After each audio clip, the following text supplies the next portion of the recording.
Hello, book lovers. This is the Blue-Eyed Black Devil. Welcome back to the channel. All right, book lovers, I told you if I could, I would post the complete recap and review of the book, March for Revenge. So this is what I am attempting to do now. For whatever reason, I have a bit of a cough, so please excuse that. And on with the story we go. Yana and her parents are having breakfast. Her mother notices that she's not eating. When she asked Yana if she was still having those vexing dreams, Yana told her yes, but before she could elaborate, her father, I'm just going to call him Creepy Carl, because to me he was. Anyway, he snatched her up from the breakfast table, forcing her upstairs. He refused to hear anything else she had to say on that matter. Pulling her hair back, he was aghast to see that she wasn't wearing the bandage she had been ordered to wear at all times. We have quite a few new characters in this book. There are two girls from Thailand, Pim and Noi were their names.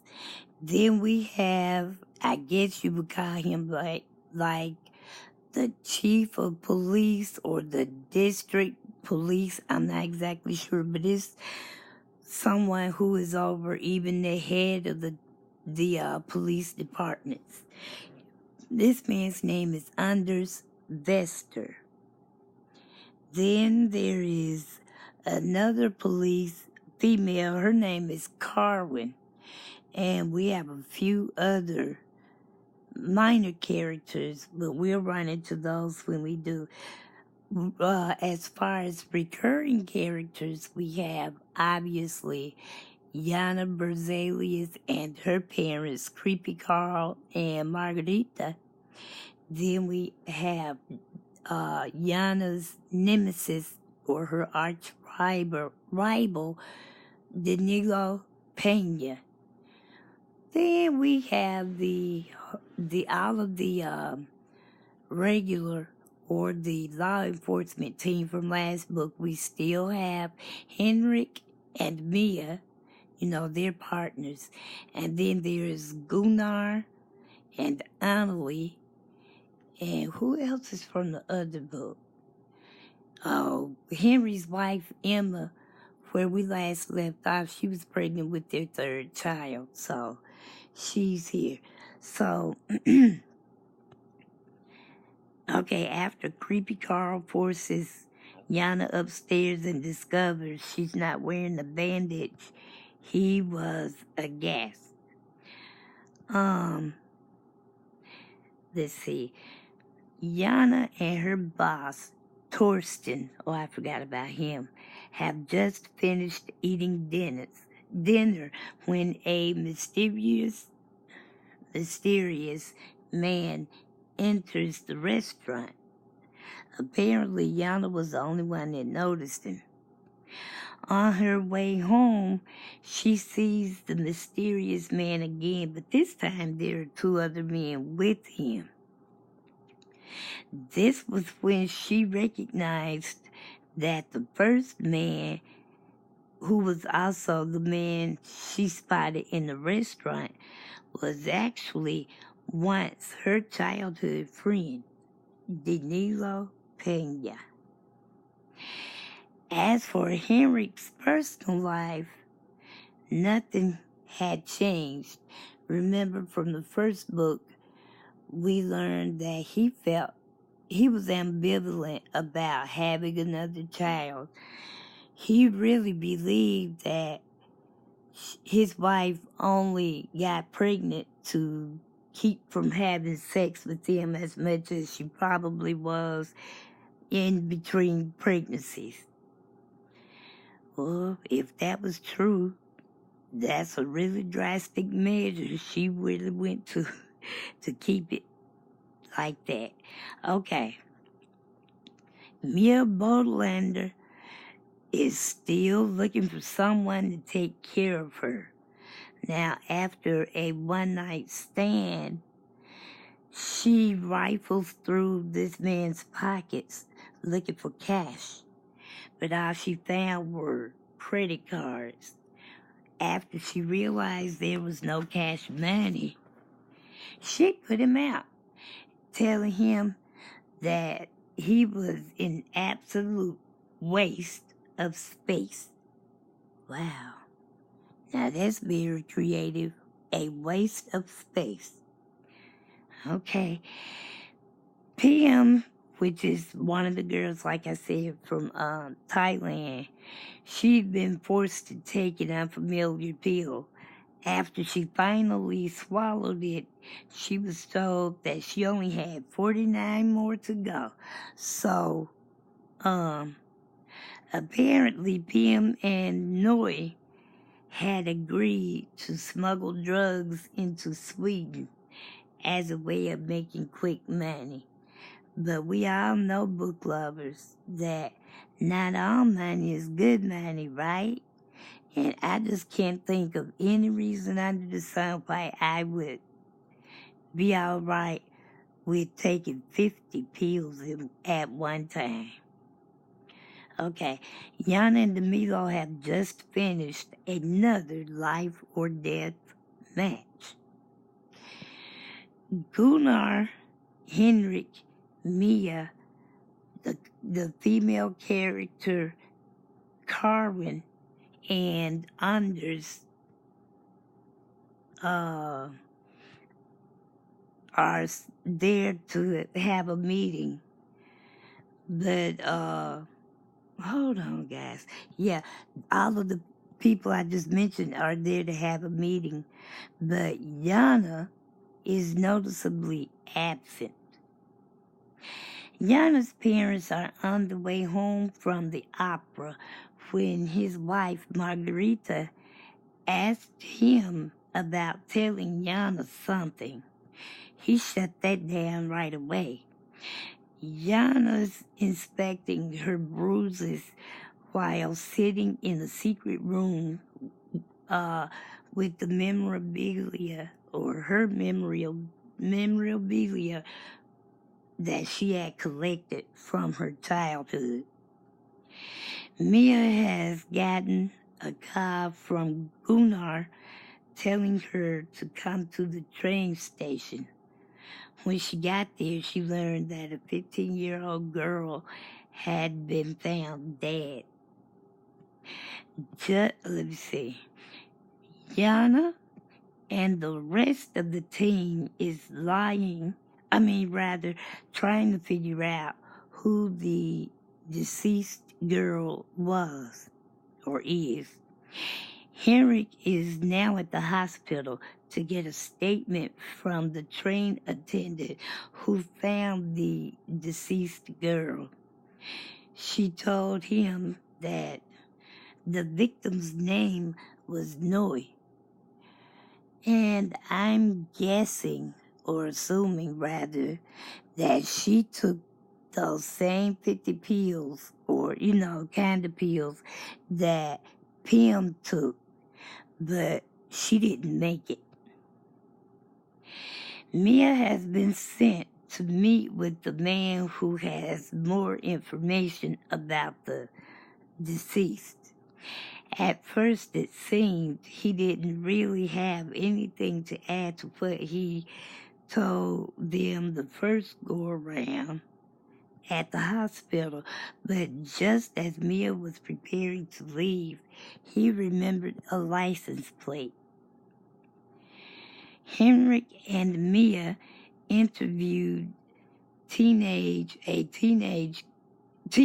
I'm sorry guys, my mouth is really dry, so I may have to pause and get some water shortly. But anyway, they interviewed a teenager, but he didn't really tell them anything. Now they're interviewing Mia's latest conquest, Martin Stromberg. Now, Martin sucked her toes after they had that one night stand right before she got up, rambling, trying to find whatever money she could. And so I call him toe sucking Martin Stromberg. But anyway, they are questioning him, and he's evading the questions. Carl and Margarita are entertaining at their home when one of his colleagues commented, Yana, his reply, Creepy Carl's reply, was to do what? He threw up. Now, I just don't ever want a compliment that's so good that all I can do is throw up. My goodness. Okay, he flashes back to when Yana was 9 years old and he saw her branded neck. She wasn't wearing the bandage that she had been ordered to wear. He constantly slapped her, ordering her to cry, but she never did. He did, though. I wonder why he was the one crying. Henrik and Mia are discussing this case over lunch. He told her that he believed Gabriel, remember Gabriel from the first book, Marked for Life, was the one that one of the ones that Danilo killed. But Henrik is telling Mia that he feels that Gabriel was killed by a drug lord to keep him silent. Yana killed Robin Stenvaya. Now, I don't know if he was a teenager that I just got through saying that said he didn't see anything, but I believe he was.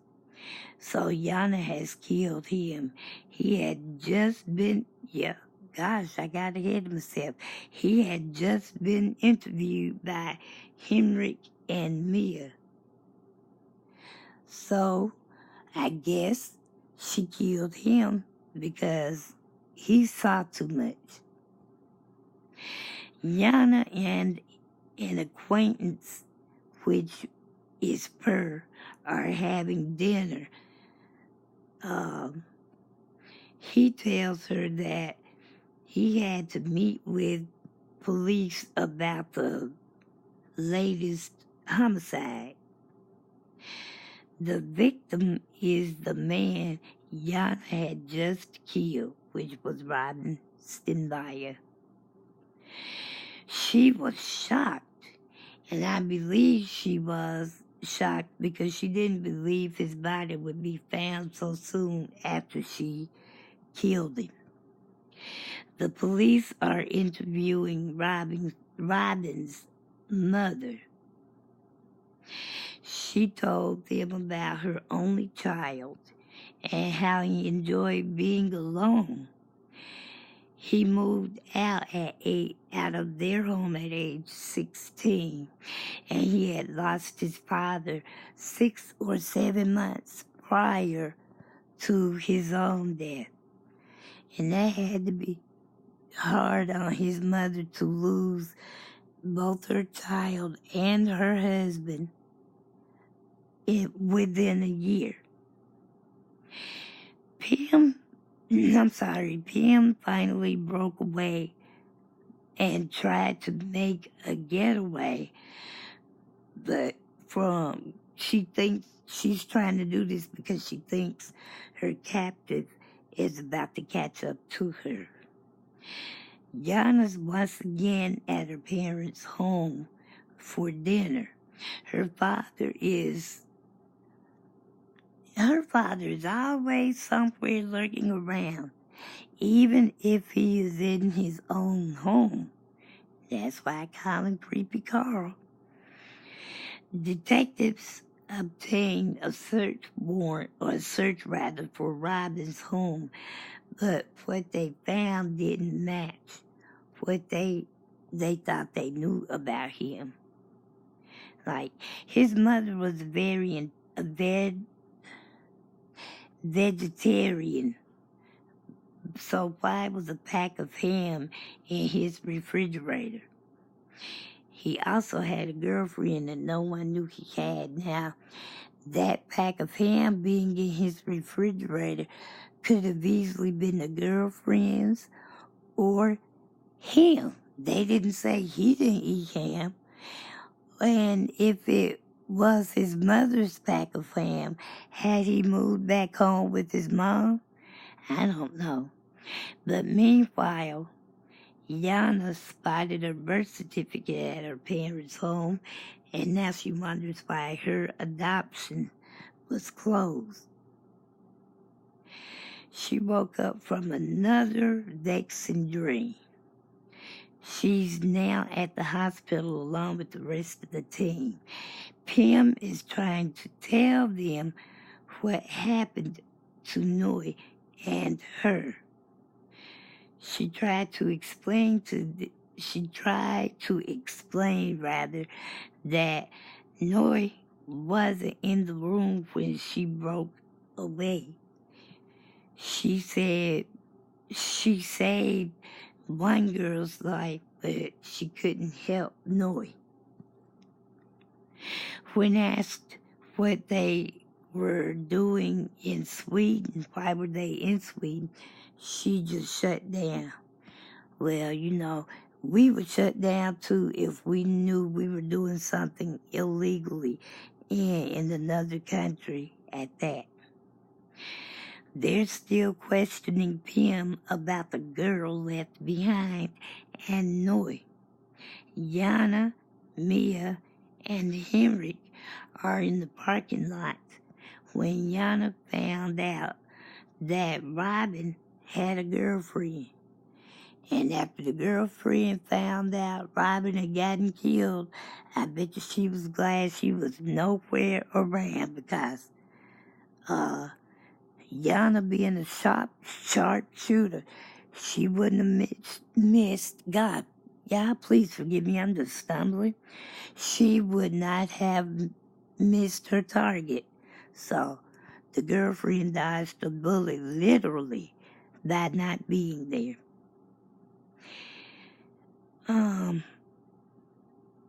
More questions, but even fewer answers. They're starting to believe that the girl left behind is Ida. And Ida was Robin's girlfriend's name. Now, she has been found at her parents' home. She tried to dodge questions about her relationship with Robin, but she eventually comes clean with what she knew. She told them that Robin seemed to be scared, but of what, she didn't know. Pim tried to make another getaway from the hospital, but she got caught 20 feet away from the door. Now, I don't know if that was 20 feet away from her bedroom or if that was 20 feet away from a door leading to the outside, but she got caught. Henrik spoke to the receptionist about Robin. She remembered him saying he wanted to talk to someone about what he didn't say. She went on and told him that he got a little agitated with her because he felt like she wasn't moving fast enough to get someone for him to talk to. Yana is at the crime scene, unbeknownst to Henrik and Mia. When she finally got to her storage room, she found out all of her belongings were gone. 2 men have reported being attacked by a woman, And I bet the two men were Axel Lundin and Robin Stenvaya. Now we know that Robin is dead, but we don't know who killed him yet. Henrik finally caught up with Axel Lundin. I forgot to mention him earlier when I was talking about new characters. But he caught up with Axel, thinking that Axel killed Robin. After a while, Axel told him that he was running from Danilo. But why would he be... Oh, all right, let's not jump ahead. Meanwhile, excuse me, guys. Meanwhile, Mia and this man named Stig is short for a name I can't pronounce. He owns a couple of office buildings, and he decided to use one of them to rent out as storage rooms. And Yana actually is leasing or renting a storage room from him. But because of her job, she knew she could not use her real name. So she used the pseudonym Jenny Bankston. So Mia is there questioning him about, do you have a lot of loiterers or vagrants around the building, or do you have people who are actually renting these storage rooms? And he says yes, he has people renting the storage rooms, although he's sure there are some people down in that other building that shouldn't be. And then she asked him when was the last time someone leased a room, and he told her. And she asked who it was, and he couldn't remember right off the bat, but he got his book where he notes who's in what room when. And he turns to this page, he says, yes, here she is. Her name is Jenny Bankston. And like I say, I remembered the name Bankston because that's my daughter's band director's last name. Anyway, Mia and Steve go to the storage room only to find it empty.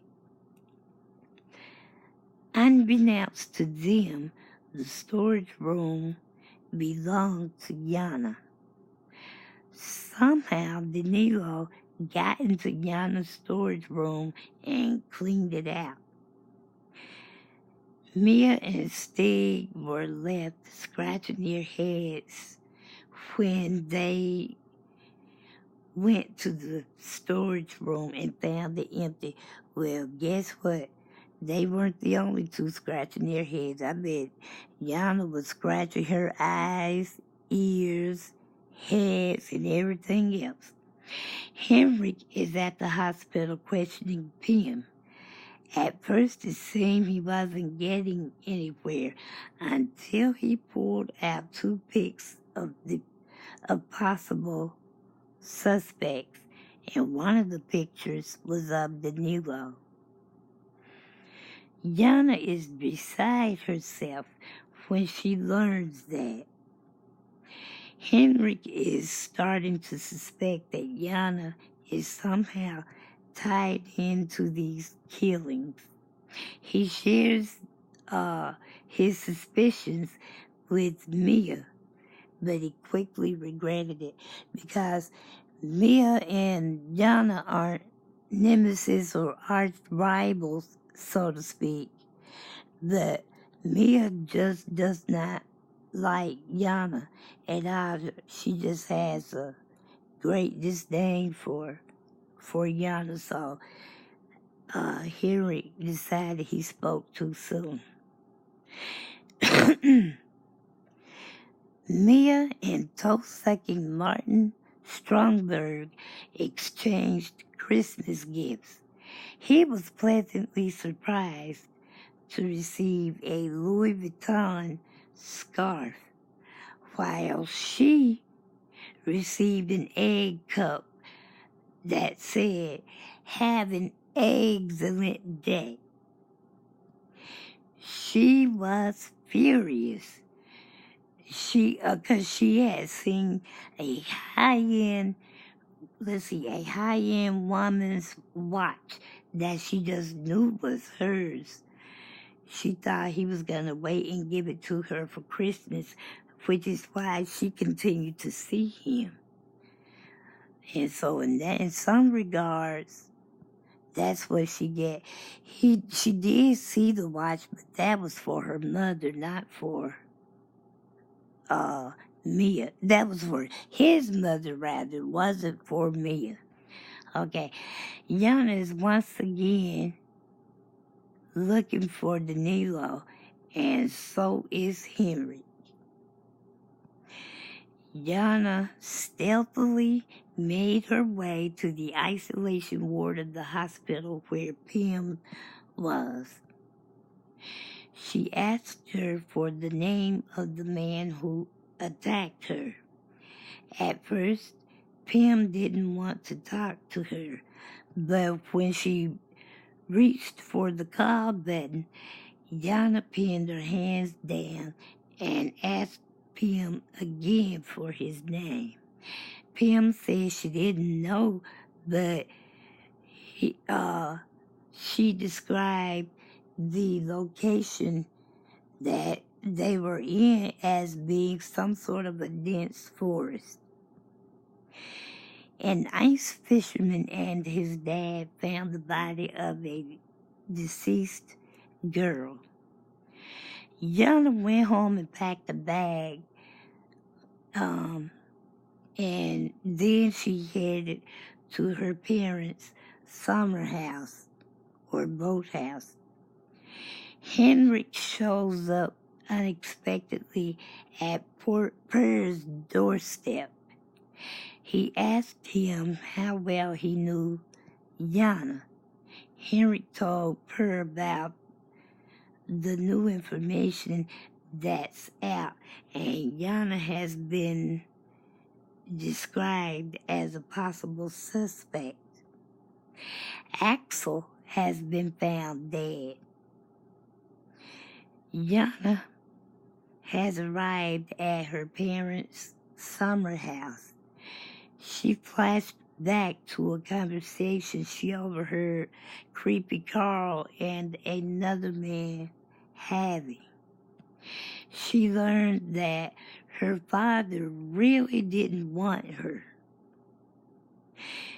Henrik Gunnar are getting very close to finding the location where Pim, Noi, and the missing girl have been held captive. Per goes to Yana's parents' home to question them as to her whereabouts.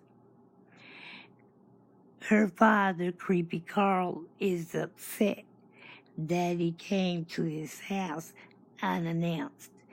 When he told him that Yana hasn't been seen or heard from all day, Creepy Carl realized he needed to hear what else Per had to say.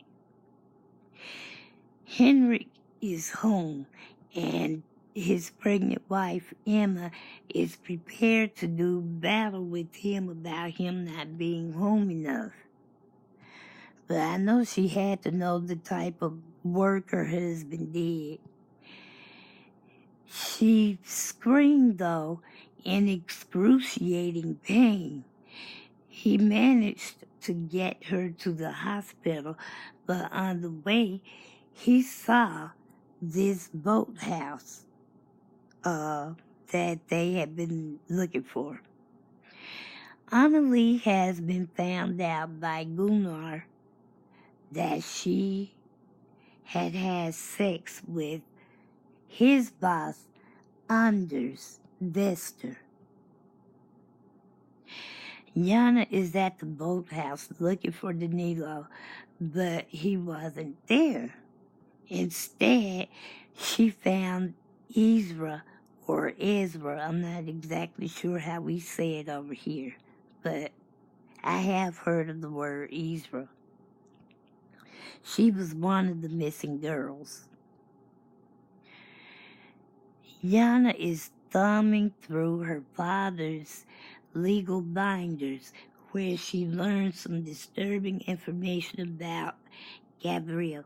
Now remember, Gabriel was in the other book. Oh, I spoke about him earlier. Creepy Carl is trying to coax Yana out of her hiding place within the house. He realized that she used one of his motorboats to make her getaway. I think she is running from him because she realizes that she too may end up dead. Annalie is trying to get Gunnar to hear her out regarding the missing and/or dead girls, but he is still upset with her. Yana, let me see, she narrowly escapes her father's grasp after, she escaped his grasp, although he knew she had been there. Annalie and Gunnar tell everyone what she found out about Axel's death, or rather, whose DNA was found during the investigation.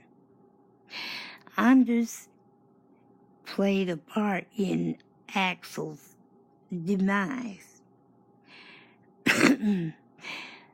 Annalie convinced Gunnar to let her be the one to get in touch with Anders. She knew she could get him to come running. He probably would have made excuses if a man was trying to get him to come down to the station.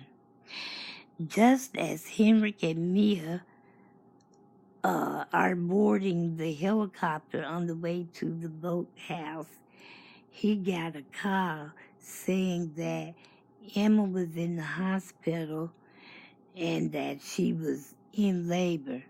So Mia was in complete control of this operation.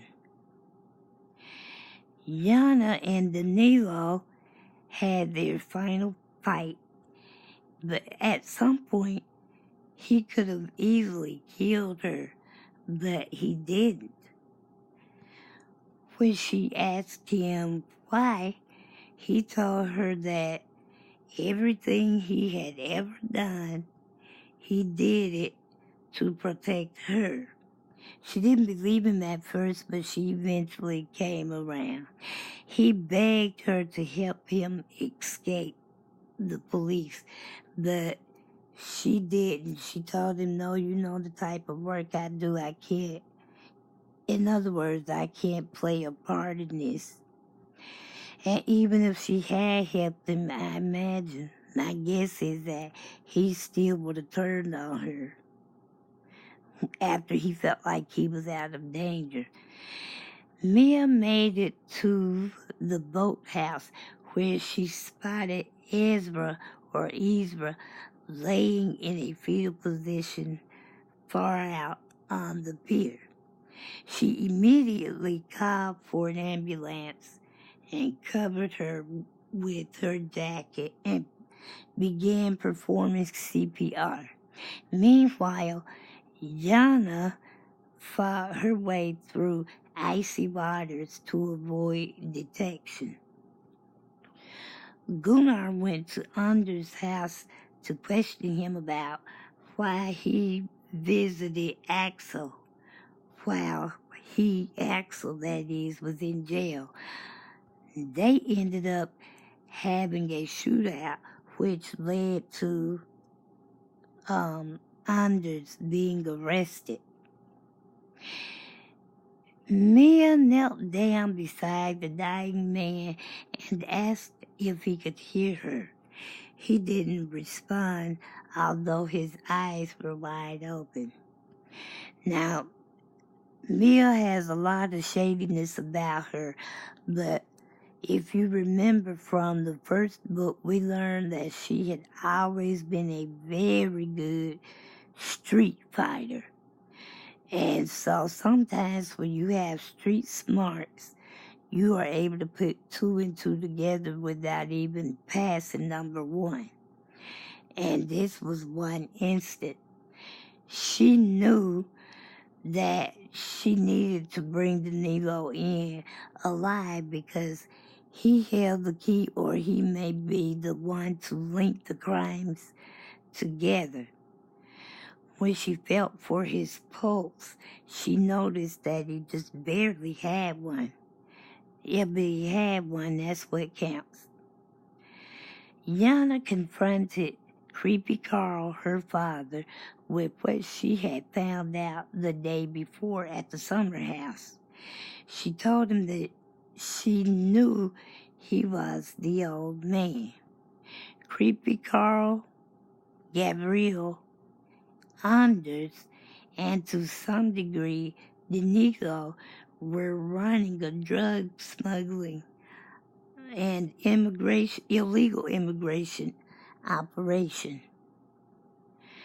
She told him that she knew that he had deliberately influenced the outcome of over 100 court cases, resulting in innocent people serving long prison terms on false grounds. He acquitted guilty people for lack of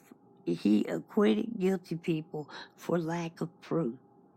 He created false police reports and seizures receipts, and silenced witnesses. He replied that that's how it had to be done. He had no choice. She asked him why they adopted her. He told her that he had no choice. He called her a difficult child because she ran away a lot. And then he also was afraid that she knew too much. He asked her if she remembered running away, and she told him she remembered being taken care of by social services, and they told her that she had been in a train accident, which is why she couldn't remember her name. I wouldn't be surprised if they slipped her some sort of mind-altering drug to wash out everything she knew. Now, the only good thing I can say about Creepy Carl is when Yana asked him if her mother knew about all that he had going on, he told her no, she was completely in the dark. Because you remember in the first book, we learned that when Yana was 9 years old and was adopted, came to live with the Berzelius family, such as it was, Margarita was very nurturing and attended to Yana. But the older Yana got, the more distant Margarita became. So I don't know why she did that one, but at least he admitted that she wasn't in on his wrongdoings. But when it dawned on her that he adopted her to protect the operation, she was furious. I don't blame her. His response, Don't take it so hard. Creepy Carl forbade Yana once again not to go to the police with what she learned. He slapped her, but when he tried a second time, she grabbed his hand before he could make contact. So she's I think 30 years old, and he's still trying to beat her into submission. Per went to Yana's parents' house again looking for her. Just as he was prepared to leave, he heard 4 gunshots from within the house. Danilo is at the emergency room where he was thought to be dead. After several attempts to resuscitate his heart, it finally started beating in about 13 minutes of his arrival. Henrik made it to the hospital to be with Emma as she gave birth to their 3rd child, another boy. Together they watched Anders' takedown and arrest play out on the evening news. Now this is probably my favorite part of this book as it relates to Henrik and his wife. Because in the first book, Emma was painted as being distant, withdrawn from her husband, and she was totally wrapped up in his children. And when she paid any attention to her husband, it was just because she needed a reason to complain about him not being there. But now they seem to be reestablishing whatever bond they had when they got married, and I thought that was nice. He asked to hold his child, and she was like, sure you can. And she was telling him how thankful she was that he didn't get hurt. He was like, I just love this little guy so much, and I love you all so much, and I worry about you. She was like, don't worry about us, we'll be fine. I thought that was pretty good. After Per came to Yana's rescue, she told him that her dad was sick and confused. Well, he sure was a very sick man. She also told him that he was a danger to himself and that he tried to leave this world as we know it, which is why she had to move back in to help her mother take care of her dad. When he asked her, rather, Per asked Yana if she thought her father would recover from it because he didn't die. And Yana said, I just don't know. But sometimes when you have a physical illness, no matter how benign it is or terminal it is, sometimes the state of delirium can set in, which is the lie she told him. The book ends with some playful banter back and forth between Yana and Per as he follows her off to lunch. Okay, guys, this completes the complete review of Marked for Revenge. I hope you guys enjoyed this commentary as much as I enjoyed bringing it to you, although I can't tell because nobody's following or commenting or liking my videos. So I have one other book to read in this trilogy and I'll be done.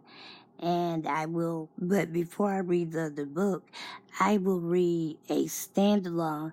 The name of the standalone book I have selected is The Upper Room by Mary Monroe.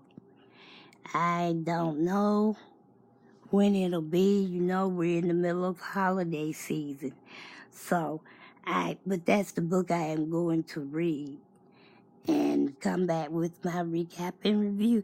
In the meantime, visitors, feel free to join us. Subscribers, let's make them feel welcome. Please like, share, comment respectfully, and if you haven't already, please subscribe and hit the notification bell to be notified every time I upload a video. In the meantime, guys, until we read again, thanks for listening. Happy reading and God bless.